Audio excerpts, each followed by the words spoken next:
കോക്കൂർ ക്ഷീരസഹകരണ സംഘം ഓഫീസ് പുതിയ കെട്ടിടത്തിലേക്ക് മാറ്റി പ്രവർത്തിക്കുന്നതിന്റെ ഉദ്ഘാടനവും ഓണാഘോഷവും നടന്നു. മിൽമ ചെയർമാൻ KS മാണി ഉദ്ഘാടനം നിർവഹിച്ചു. കോക്കൂർ ക്ഷീരസഹകരണ സംഘം പ്രസിഡന്റ് അഷറഫ് കോക്കൂർ അധ്യക്ഷത വഹിച്ചു. മലബാർ മേഖല യൂണിയന്റെ ചെയർമാനും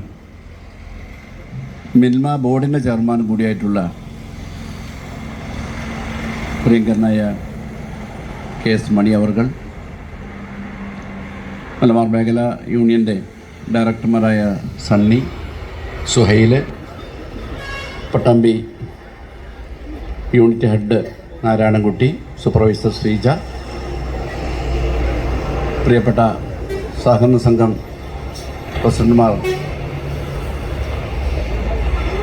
സഹപ്രവർത്തകന്മാർ, സഹോദരിമാർ, ബാങ്ക് ഡയറക്ടർമാർ, ബാങ്ക് ജീവനക്കാർ, മുൻ panchayat president Aisha Hasan, ward member Maimoona Farooq, മറ്റ് സഹോദരന്മാരെ, സുഹൃത്തുക്കളെ, ദീർഘമായി സംസാരിക്കുന്നില്ല.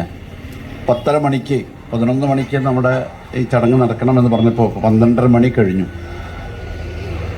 ചെയർമാൻ നമ്മുടെ പരിപാടി തരുമ്പോൾ അദ്ദേഹത്തിൻ്റെ ഡയറിയിൽ മറ്റ് പരിപാടികളുണ്ടായിരുന്നില്ല. അതിനിടയിൽ നന്നമുക്ക് വട്ടംകുളം സഹകരണ സംഘത്തിൻ്റെ ഒരു പരിപാടിയിലും അദ്ദേഹത്തിന് പങ്കെടുക്കേണ്ടി വന്നു. നന്നമുക്ക് സഹകരണ സംഘത്തിൻ്റെ പരിപാടിയിലും പങ്കെടുക്കേണ്ടി വന്നു. ഇത് രണ്ടും അദ്ദേഹം ഞങ്ങളോട് ചോദിച്ചിട്ടാണ് സമയം അവർക്ക് കൊടുത്തത്. പക്ഷേ എല്ലാം സമയക്കുറവ് കൊണ്ടും റോഡിലെ തിരക്ക് കൊണ്ടും ഈവൻ ചങ്ങരംകുളത്ത് വരെ ഏകദേശം അദ്ദേഹം നന്നമുക്കിലേക്ക് വരുമ്പോഴും ഒരു അരമണിക്കൂർ പോയി, തിരിച്ചിങ്ങോട്ട് വരുമ്പോഴും ഒരു 10-15 മിനിറ്റ് ട്രാഫിക് ബ്ലോക്ക് ഉണ്ടായി. ഓണവും മറ്റു വിശേഷങ്ങളൊക്കെ ഉള്ളത് കൊണ്ട്, റോഡും തിരക്കുള്ളത് കൊണ്ട് അല്പം നന്നായി വഴുകിപ്പോയി. രാവിലെ തന്നെ ജനറൽ ബോഡി ഉൾപ്പെടെ വെച്ചിട്ടുള്ള പരിപാടിയിലേക്ക് വന്ന കർഷക സുഹൃത്തുക്കൾ ഒരുപാട് പ്രയാസങ്ങൾക്ക് ഉണ്ടായിട്ടുണ്ട്. അതുകൊണ്ട് തന്നെ ചടങ്ങുകൾ തന്നെ സൃഷ്ടിച്ചു പോവുകയാണ് ഉണ്ടായത്. ഏതായാലും മിൽമ മേഖല ഡയറക്ടർ സണ്ണി ജോസഫ് പഞ്ചായത്തിൽ നിന്നും കർഷക അവാർഡ് ലഭിച്ചവരെ ആദരിക്കൽ നടത്തി.